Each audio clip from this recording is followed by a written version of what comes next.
Hey everyone, welcome to Farm Talk Friday. It is, of course, Friday, December 8th, 2023. I'm Ken Jordan.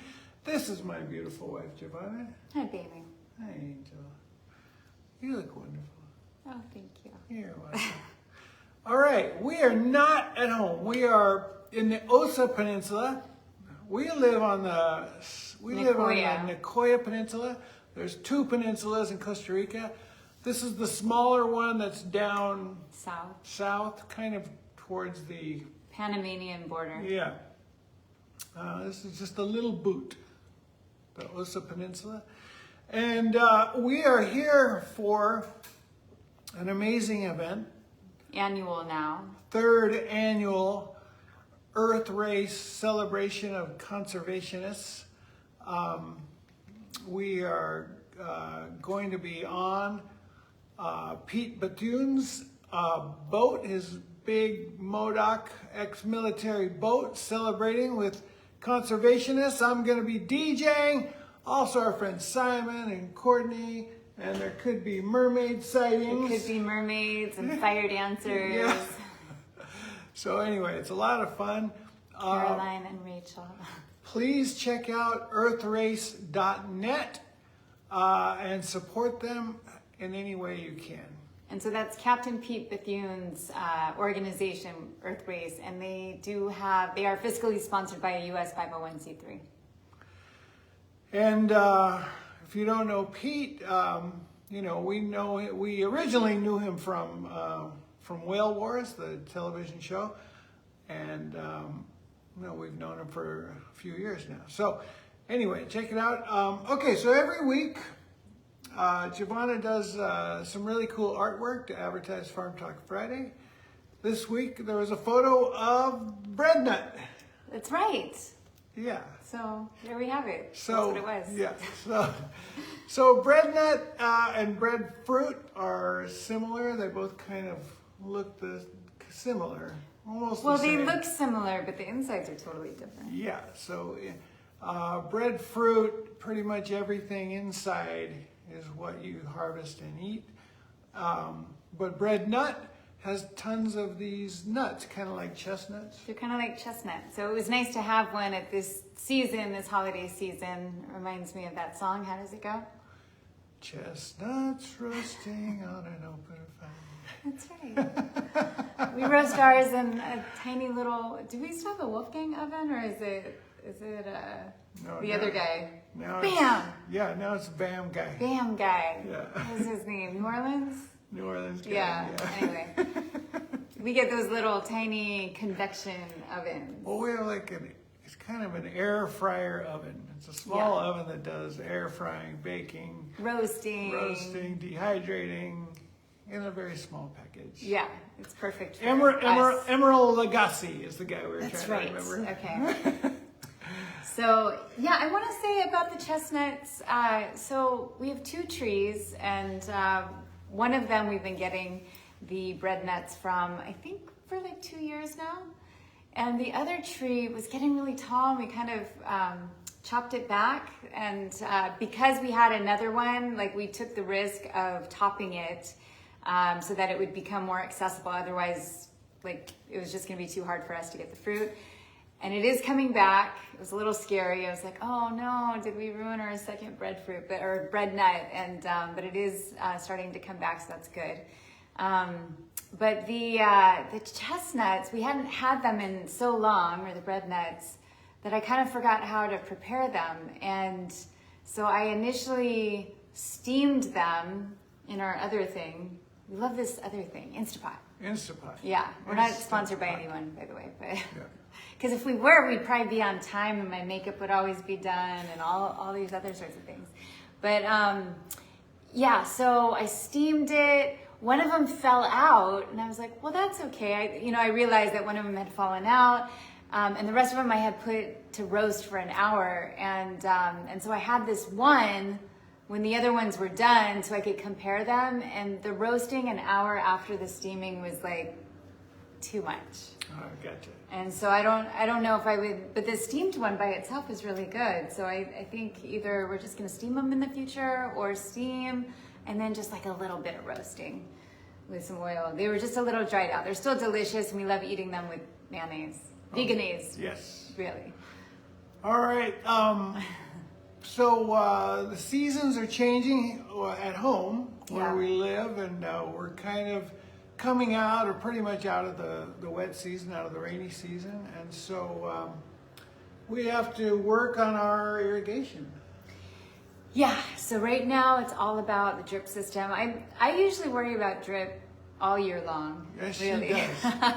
Because I know, like we have to order parts a lot. The little, so we have these main lines. Ken probably knows how to talk about the hardware of it better than I do, but we have like the main lines, and we have like the little skinny lines that come off of it going to each individual plant, and those get cut a lot by the machetes that the workers use, or the, what's that other thing called? The weed whacker? Yeah, motogarani. So we have to do this whole process because we have a hectare of land? Well, more than that now. More than that, but whatever. Like we have lines everywhere, and so they get cut, and so we have to go through and like move mulch, and it's a extensive process, and do an inventory, and because I want to be prepared. I want to be prepared as soon as those plants need the water. Yes, she does want to be prepared. Yes. So, first of all, I'd like to say I hope people can see and hear us, because we are not connected to Wi-Fi, and who knows what's happening right now. Oh, but really? Someone's watching, Oh, so that's great. Okay. Okay, so I do want to talk about why we use a drip system. We use a drip system to not waste water. So we try to irrigate as little as possible, but our dry season is very dry. No rain for six months. And so, plants and trees that are not established, that won't make it through a dry season, we have to give them a little water. And so drip irrigation allows you to just get water to the things. So you're not watering all around your plants and trees that don't need it. You're getting it right to where you need it. And we water during the night to where it isn't quickly evaporated. And so that's why we're serious. That's why we're serious about drip irrigation. Yes. And then do you want to talk about the placement real quick of the drip line? Well, because it has to do with the naming of drip, right? I don't know. It is interesting. You don't usually put the drip line stake right at the trunk or the stem, or what are the other words for all those things? I think that's enough, right? Yeah. So what you want is you want to get the water to where the roots are. And so on a tree, that would be the outer edges of the leaves. And well, I guess on all plants and trees, it would be the outer edges of the leaves. That's where you want to get the water to, is to the roots, not to the stem or to the trunk.